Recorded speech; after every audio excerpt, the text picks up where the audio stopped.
Hi and welcome. You're listening to the X22 Report. My name is Dave and this is episode 649 and today's date is April 23rd, 2015 and the title of this episode is Countdown to a U.S.-Ukraine Major Offensive Against the Southeastern Ukrainians.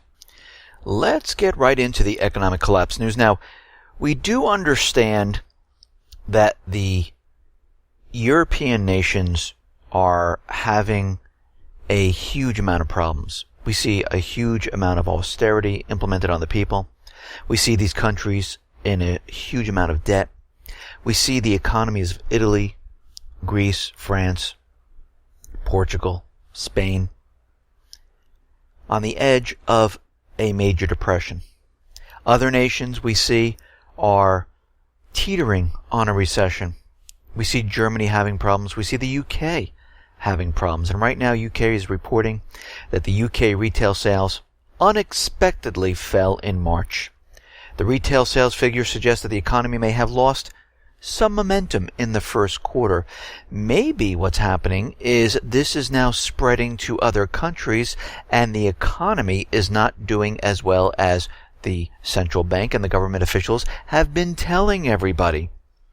Overall, disappointing statistical numbers, and we know what the government normally does with statistical numbers. They kind of massage them and manipulate them to make them a little bit better for their agenda. And we see Anne Clark, an economist of Scotiabank in London, said, "It may well be that consumers now are maxed out before Christmas in a discount-fueled frenzy, and the post-Christmas period is experiencing a pause for breath." Maybe the people are not making the same amount of wages. Maybe people cannot find work. Maybe things are getting too expensive. And maybe the economy isn't doing as well as they want us to believe. We see this is happening in each one of these countries. And it is spreading. And it is getting worse. We see in Canada that first-time home buyers, they cannot afford these homes. So what are they doing? They're going to bank mom and dad. The Bank of Montreal in 2015 home buying report found that 42% of first-time home buyers said they cannot afford their home unless they receive financial help from their parents. This is up 12% from last year. The bank also said 40% of the first-time buyers said they couldn't afford a home without the help. They just wouldn't be able to purchase one. And we see this here in the United States. Many more people now, youths who cannot save the money, are turning to their parents to help them out with the down payment. But we don't see that this is really pushing the real estate market in a good direction. We see the real estate market is continually declining. And why is this? Well, a lot of people are losing their jobs. A lot of people cannot find the same paying jobs. We see that wages are not keeping up with inflation. Yes, there is inflation. If you look at foods like milk, fresh fruit, liquor, meat, they have all increased in prices. And even the products that you don't think are going up, they're shrinking. Look at ice cream, for instance. It's no longer a half gallon. They've shrunk it down. We see this with tissues. We see it with crackers. We see it. All they're doing is keeping the price the same, shrinking the product, and eventually the price does go up. And we see for the second week in a row, right now, initial claims were worse than expected. People are filing them. We understand that people are getting laid off in retail. People are getting laid off in corporations, and they just can't find work. And right now, we can see the claims printed at 295,000 against expectations of about 288,000.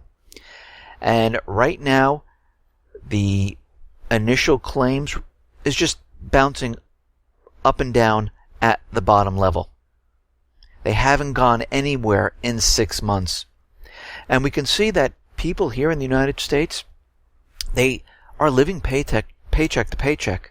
They can only last about 21 days into the month and then their money runs out.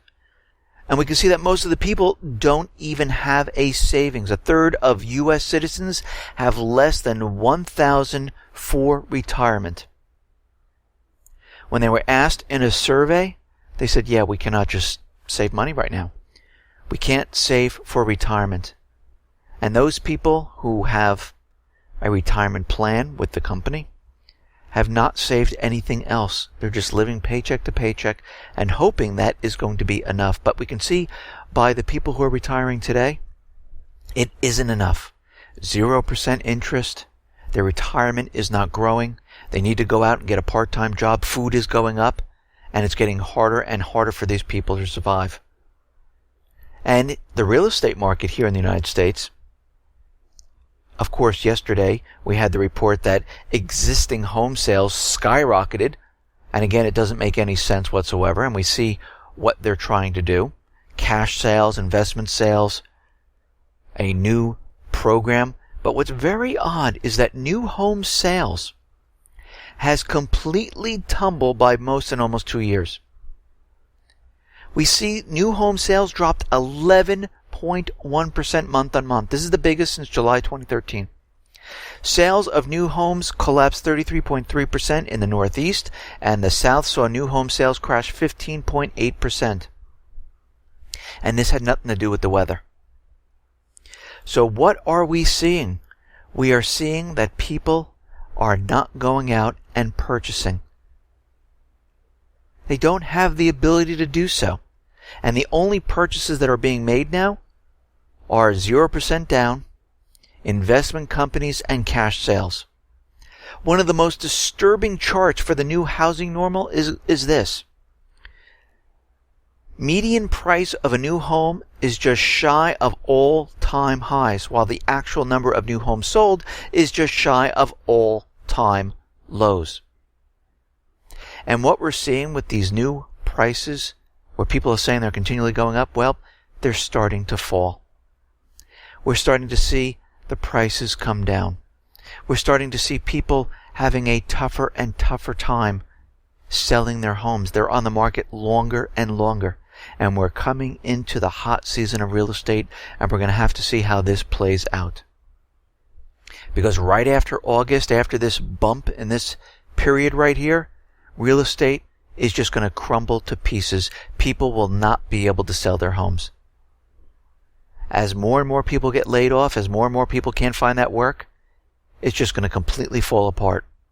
U.S. manufacturing, and this should not be a shock to anybody, has declined once again. Markets U.S. manufacturing PMI plunged to 54.2 in April from 55.7. They were expecting it to go up to 55.6, but it missed. And again, this has nothing to do with the weather. New orders declined for the first time since November of 2014. And what we're seeing right now is that the Baltic Dry Index is at 599. It is staying around the 580 to 600 range. It moves up and down, but it doesn't go anywhere. And like I said in my other reports, if people are not purchasing in retail, if people are not purchasing, manufacturers do not have to produce, and if they don't have to produce, they're not ordering the raw material. And this is what we are seeing right now. The situation is not getting better, it is getting worse. But don't worry, the government will continually push out the illusionary numbers of unemployment, GDP, inflation, retail sales, home sales, student loans. They will continually convince everyone that everything is fine. They'll even push the market up to make it look like the economy is doing well. But I hate to say this, the stock market is the last sign that we just collapsed. The collapse has been happening all along. People just wake up when the market crashes and they go, whoa, we just had a collapse. No, we've been collapsing.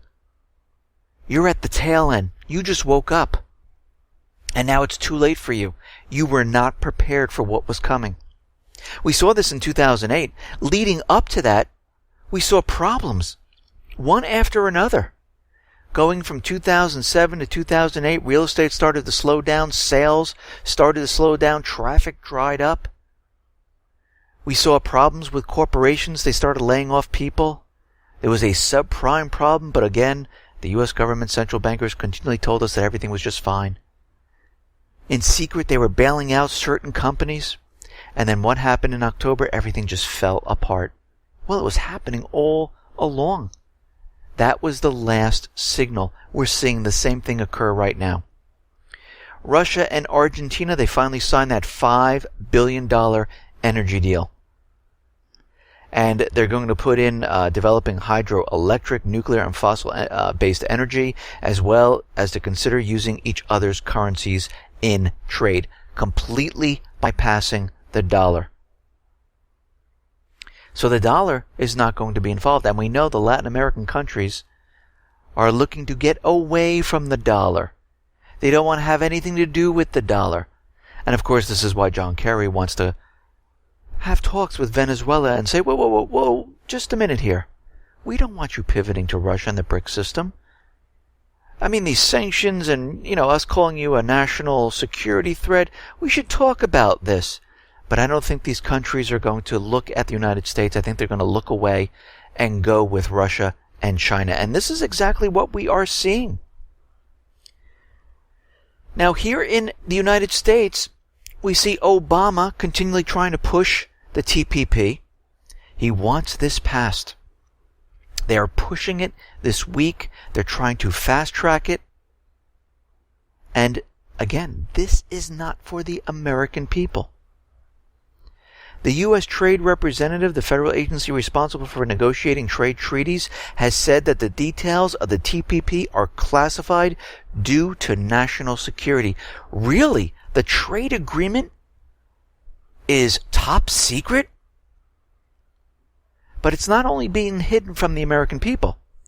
It's hidden from Congress. A congressman who has seen the text of the treaty says there is no national security purpose in keeping this text secret. This agreement hands the sovereignty of our country over to who? The corporate interests. That's what it's all about, and this is why they don't want you to see it. It would also allow foreign corporations to challenge U.S. laws, will literally override American law. Ron Paul says that the TPP would erode national sovereignty. While it's falsely called the trade agreement, only 5 out of the 29 of the TPP's chapters have anything to do with trade. And conservatives point out that even the 5 chapters on trade do not promote free trade. Bloomberg calls TPP a corporatist power grab. That's exactly what it is. The central bankers, the corporate powers, they're moving everything away from the people and into the sphere of the corporations where they want to make the laws, where they want to have rulings on their court cases. The TPP would increase the cost of consumer loans, make prescription drugs more expensive, destroy privacy, harm food safety, let Wall Street run amok, like it's not doing that already, make it illegal to favor local businesses, and yes, literally act to destroy the sovereignty of the U.S. and other nations which sign this bill. To give an idea what happened to American law if TPP is passed, just look at Ecuador. Its courts awarded billions against Chevron for trashing huge swaths of rainforest, but of course, the corporation stepped in and said, we're going to have a private arbitration panel, and once we do this, we're going to simply ignore the country's court system. This is what they're trying to do here in the United States. And you have to remember what Mussolini said about fascism. It is the merger of state and corporate power. This is what we are seeing. The EU Commission has said that they're going to create a new law which would allow individual EU countries to restrict or prohibit imported genetically modified GM crops. Even if they have been approved by the bloc as a whole, each country can say, we don't want this in our country. And of course, the U.S. is saying, well, hey, you can't do this. This is going to be a terrible situation. This move is not constructive whatsoever. And of course, we know this goes back to Monsanto. We know a lot of government officials are invested in this, and they're trying to push genetically modified food all over the place. And of course, with the TPP, it will make it illegal to label genetically modified foods. And I don't know about you, but when I'm eating something, I like to know the ingredients. I like to know if it's genetically modified. And when I look at the ingredients and I would like to see that label of GMO, and I try not to eat any type of GMO food whatsoever, I pretty much don't even bother with it. And I think most Americans are going to look at this and say, and people around the world, I should say, they're going to look at this and say, you know what, I don't want to eat this food either. Because they're messing with the code of life, and we don't know the long-term effects. We've seen it time and time again when they tell us, oh, this drug is safe for you. And then we find out 4, 5, 6, 7, 10 years later, it isn't. Eat healthy. Eat ingredients you know. Don't eat altered food. And we can see right now, the corporate powers do not like this. And we see Senator Elizabeth Warren called on President Obama to make details of the trade pact public, because she's saying that the facts and the deal on this TPP is being kept a secret, and it's not everything he's saying it is. Obama briefed the members of Congress on the deal, but blocked the members from publicly discussing the specifics. Warren accused the administration of deliberately hiding unpopular details from the public. The government doesn't want you to read this massive new trade agreement. It's top secret, Warren said. Why? Here's the real answer people have given me. We can't make this deal public because if the American people saw what was in it, they would oppose it. And now you know why this is being kept a secret. It is not for the people. Now, Obama is out there, and he is saying that I would not put this forward if I was not absolutely certain that this was going to be good for the American workers. And like I always said, whenever a government official, central bank, tells you something, it is always the opposite. If he has nothing to hide, he would allow everyone to read it. The fact that they're keeping a secret tells us that this is not for the people. Let me ask you, if you were going to purchase a car or a home, would you go ahead and just sign the document and purchase? Or would you have your lawyer or yourself read the document first? Well, you would read it first because you want to see what is in there. If you're going to rent a home, wouldn't you read over the lease agreement to rent that home? So basically what he's telling us is, listen, we want you to pass this, we don't want you to read it, and we'll give you all the information after it's done. This is ridiculous. Congress in no way should pass this whatsoever. It is not for the people. Period. Now, as of late, we have seen many, many videos of police coming down on the American people. They're being very, very aggressive, shooting people, tasering them, running them over for absolutely no reason.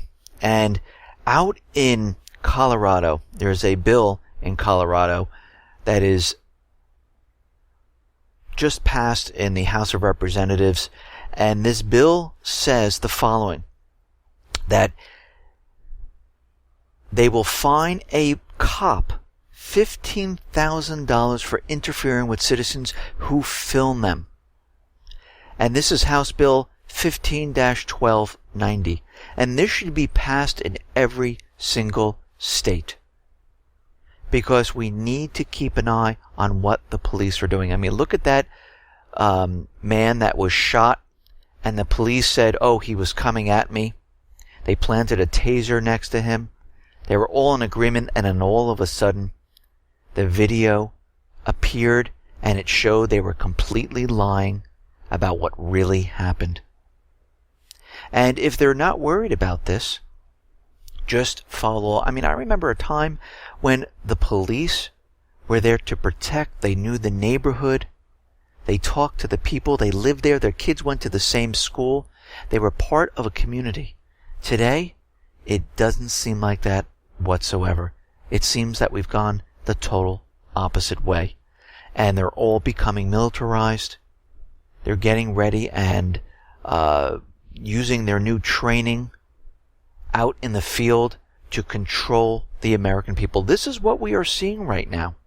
And we're not just seeing it here in the United States, we're seeing it in many different countries. I mean, after these terrorist attacks, we see militarization on the ground in Canada, in Australia, in France, in Belgium, UK, many countries.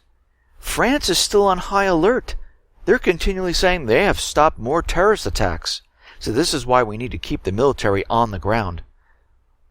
No, they're doing it because they understand later on, when the people are rioting, they will need these forces in place to control them. This is why we're seeing this right now. Now, out in Kiev, we see, or Ukraine, we see the situation there getting worse and worse as every day passes. Not just with the Minsk II agreement and the ceasefire. We're seeing it with the economy, with the people.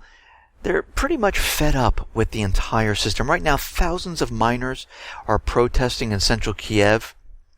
They have approached the government buildings demanding a meeting with Yatsenyuk. Law enforcement officers protecting the apartment building are also advancing towards the government building, and it looks like we're going to have some type of clash. Miners are threatening an indefinite strike in their demands on wage debt payments. And they also support the industry and dismissal of the energy minister. And we can see that the government is having a very tough time paying people, paying their pensions. And the people now are getting angry. They're rising up. And this is what they're afraid of. And if they let time continually pass without the war, this is what's going to happen, because the people are going to forget about all the terrorist operations, and they're going to look at the government, they're going to look at the U.S., they're going to look at the central banking system and say, what have you done to our country? And a lot of people are going to say, you know something, it's time to make a change.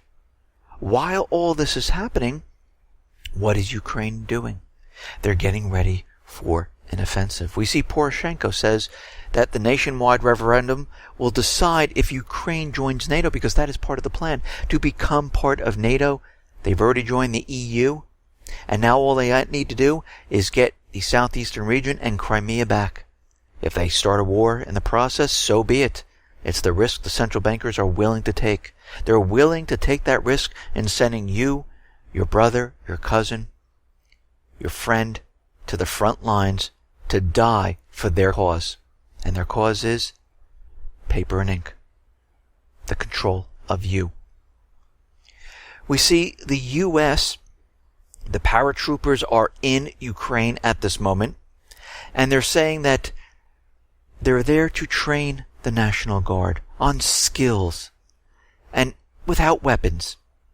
But a video surfaced, and what we're seeing right now is actually the opposite is happening. The video, which was released, however, reveals that instead of sharing their skills, the U.S. paratroopers are now teaching the Ukrainian servicemen precisely how to use weapons, specifically where to look, where to shoot, and what button to press. Interestingly enough, one can easily identify the Russian-made GP-25 underbarrel grenade launcher for the AK series assault rifle, the RPG-7, a Russian-made portable shoulder launcher, anti-tank rocket-propelled grenade launcher, and many more. So they're teaching them how to use these weapons. Russia is out there and they are saying, listen, we have spotted the U.S. military instructors in the combat zone. They're no longer in Lviv, just training. They are moving to the combat areas. And of course, the Pentagon is out there, and they are saying absolutely not. The troops are not there whatsoever.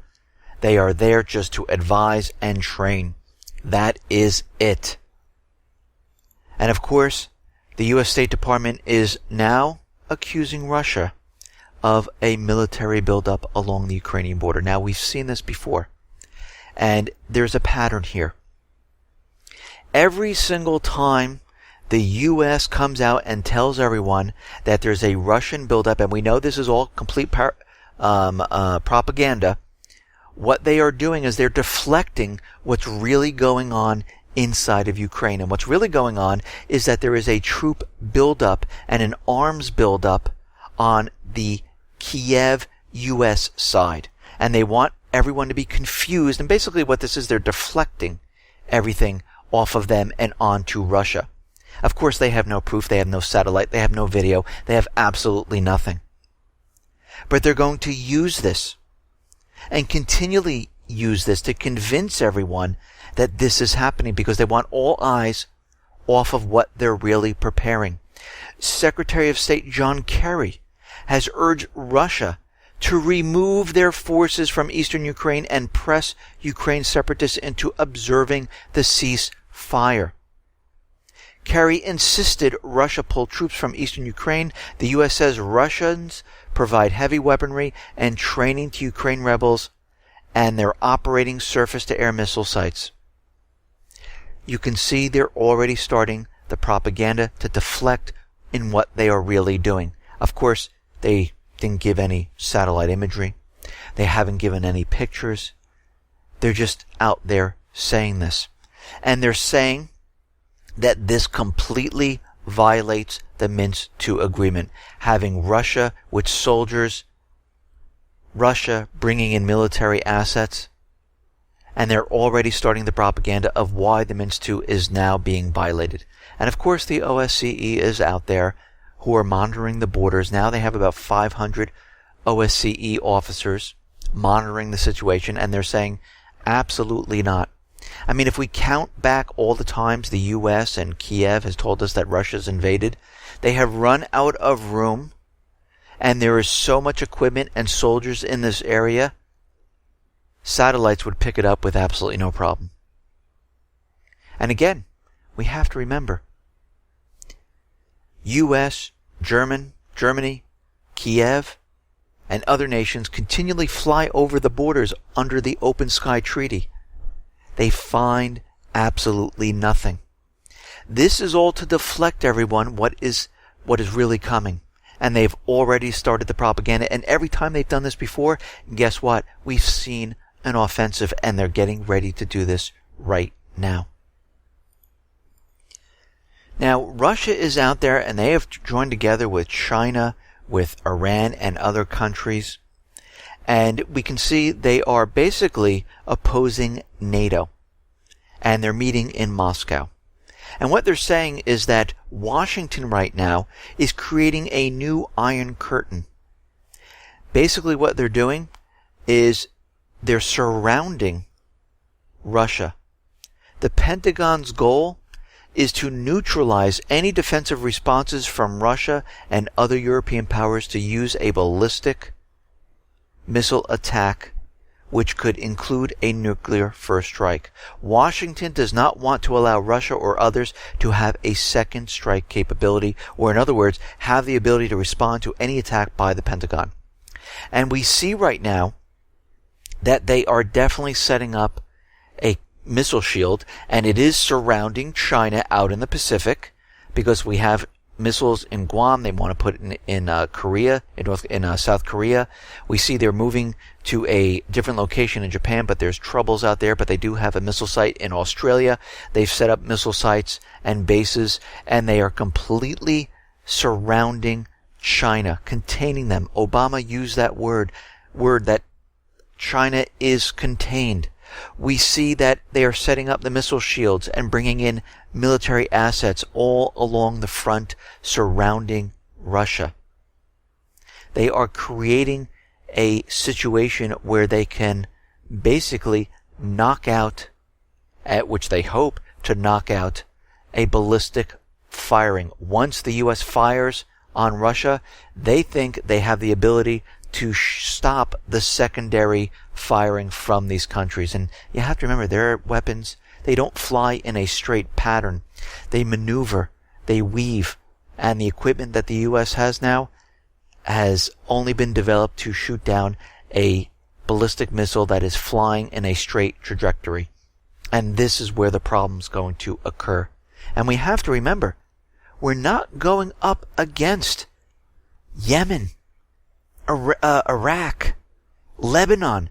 These are nuclear-powered countries with advanced weaponry, and some of their weapons are even more advanced than the U.S. has. And we do not want to enter into a war with Russia or China. It will not end well. We see Russia right now practicing for Victory Day celebrations. They have their T-90 tanks out, their S-400 missiles, and other equipment, and they're parading them around right now. And we can see that they have advanced weapons. They are ready and willing to use them if they are attacked. And we have to remember, the U.S. government central bankers, they can't let this system collapse. And they can't let it be blamed on them. This is why they're going to make it look like it's coming from another group or country. Even if they have to create a situation called a false flag, where they have to make it look like it came from another country. They will do it in the end. Back against the wall, they will come out with their claws, and they will make it happen. We've seen this time and time again. Now, U.S. Secretary of State John Kerry is out there, and he's expressing his desire to see a new president installed in Lebanon. Right now, they're really working without a president, and we have to remember, Afghanistan was in the same place until John Kerry stepped in, helped fix the elections, get the president they wanted, had him elected, had him sign the bilateral security agreement. They want the same thing to happen in Lebanon. They want the puppet regime. They want a president that will take orders from the U.S. government, not work with the U.S. government, take orders from the U.S. government. And this is what's happening right now in Lebanon, because we have to remember, the people in Lebanon, in Iraq, in Yemen, they are Libya, they are all rising up. They want the puppet governments out of the country. We understand in Yemen, the fighting is continuing. Nothing has stopped. Yes, there was an announcement. Yes, they said they started phase 2 operation, remove the Houthis and restore the puppet government. Of course, they call it New Hope. And we see the propaganda out there about the Iranian ships, where they're saying, oh, the Iranians are bringing in lethal weapons. We're going to have to block them. They're warships. And what we're seeing today, and I have a picture on the X22Report.com site, and if you're on YouTube, you can see the picture on YouTube. We see the Iranian ships are actually cargo ships trying to bring in humanitarian aid. Remember, the U.S. was embarrassed when they stopped a Panamanian ship because they thought there were lethal weapons on board, arms for the Houthis, and what did they find? Absolutely nothing. And they're going to find the same thing on these ships, and I understand that a lot of these cargo ships now are backing away. But of course, the news media, the government was out there pushing the propaganda that, ooh, Iran is coming in with their warships and they're getting ready to do something, and that's not the case whatsoever. Iran has not started an act of aggression against another country in over 200 years. And all they were trying to do is bring in food, and of course, they're being blocked, which is a international crime, to not allow humanitarian aid into the country. And what they're trying to do is they're trying to starve out the Houthis. They're trying to make them suffer, to say, yes, we surrender. Right now, from all this violence, about 1,000 people have died, about 50 children have died. Why? Well, to restore the puppet government. That's why, and to punish the people. Because once the U.S. puts in a puppet government, the people have no rights. The people have no say. They are the terrorists. We see the U.S. does not care about its own citizens whatsoever.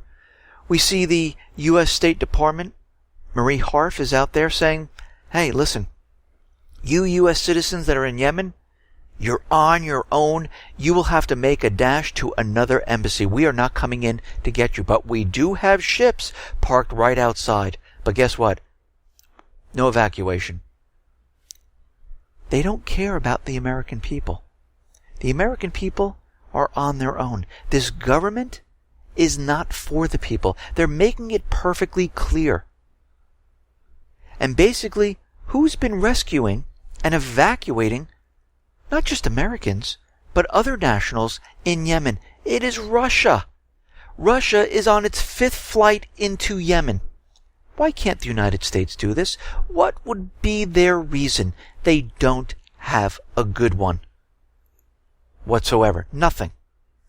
The White House officials are out there, they're saying, our job is not done. We are now doubling down.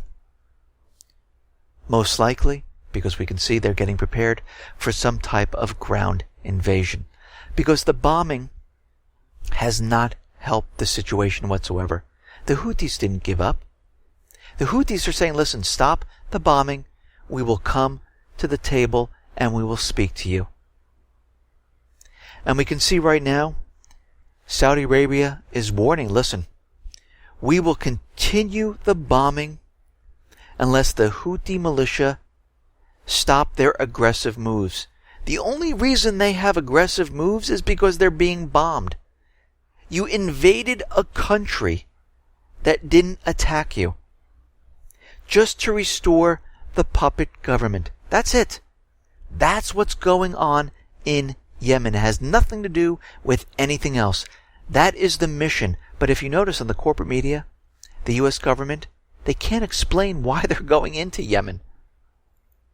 I mean, in Ukraine, they were all out there. Well, the people have the right. If they want to overthrow the government, they have every right to do so. And if they want to use lethal force, the people have the freedom, the democracy to push out the elected government. If you notice, they're very quiet in Yemen. They're very quiet in Libya. They don't want to talk about the people overthrowing the U.S. puppet government. Because we have to remember, once the U.S. places a puppet government in power, that's it. The rest of the people lose their rights. The rest of the people are called terrorists if you oppose that government. If the U.S. wants to get into a country and they're starting up some type of Arab Spring, Ukrainian Spring, a coup d'etat, the people have the right to overthrow their government. And every time they do overthrow the government, those people are then terrorists. Or in the Middle East, they call them Al-Qaeda. Now they're calling everyone the Islamic State. All of this is for confusion and chaos purposes. That's it.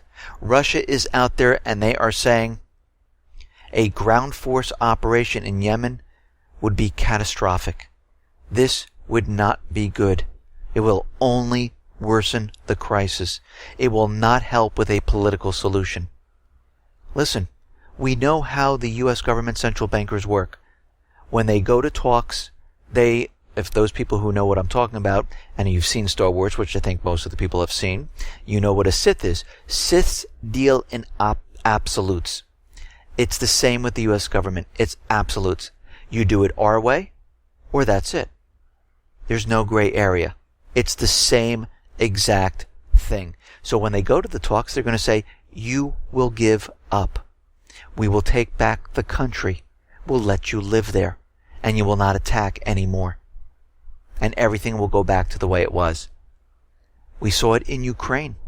Poroshenko said to the southeastern people, lay down your weapons. That was the deal.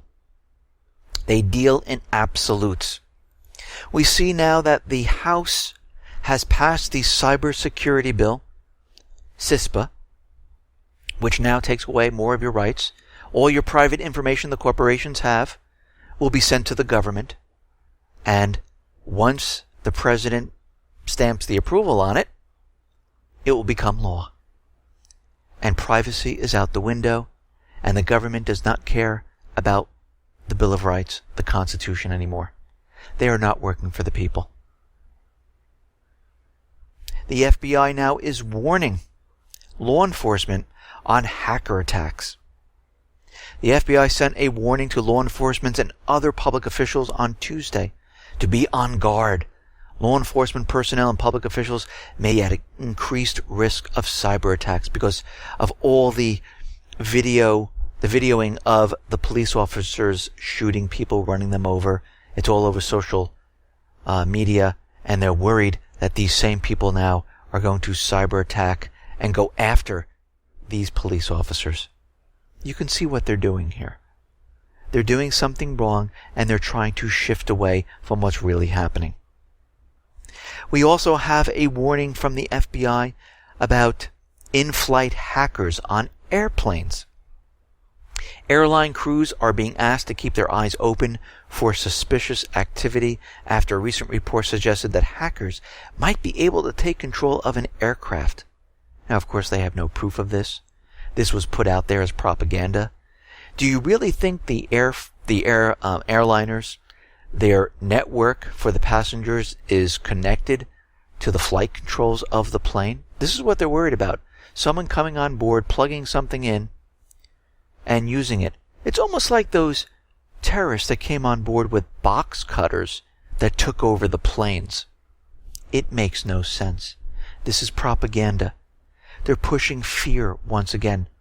And we know once this event occurs, the event will be from the inside, from the government, planning all of this. But they're putting this out there to make you think it's coming from different places. To make you think we need to go to war with a country or a group. Because otherwise, the people would not do it. If they told the people, listen, the central bank wants us to go to war. They want you to take your children, your cousins, your brother, your sister, your uncle, your aunt. They want you to put them on the front line. They want you to fight for their paper and ink so they can make more profits and they can start the system all over again. Are you willing to die for that? No, people would say, what are you, you're out of your mind. I'm not doing that.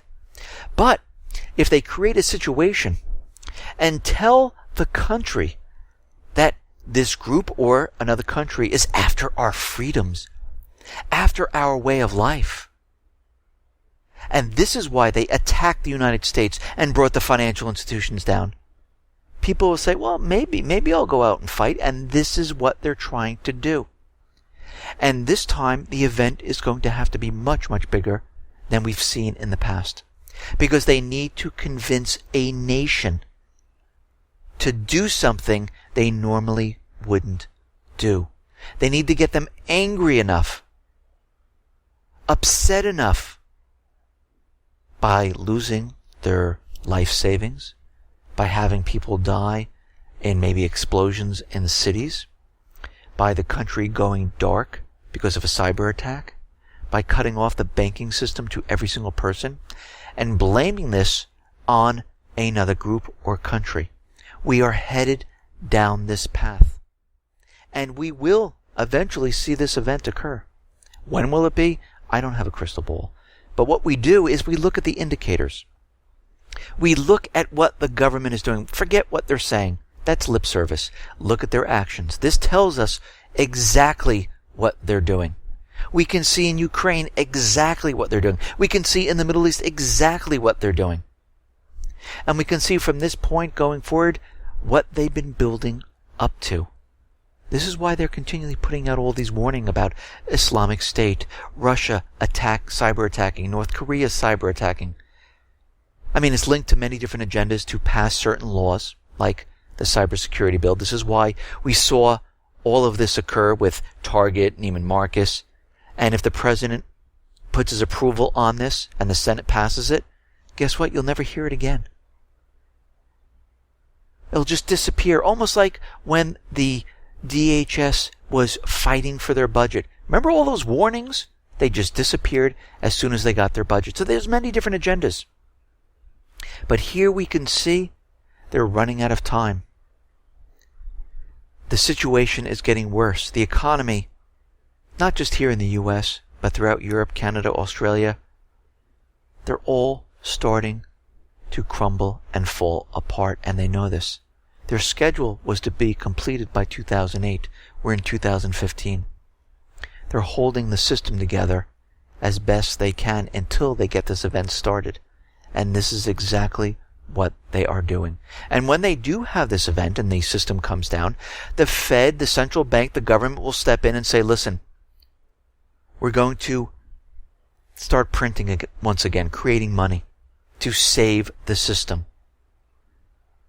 And they have to make it look like the central bank, the Fed, is once again saving the economy while we go to war. So the blame is not shifted to them. Listen, everyone, thanks a lot for listening. Be well, be safe, and especially be prepared. Thanks a lot.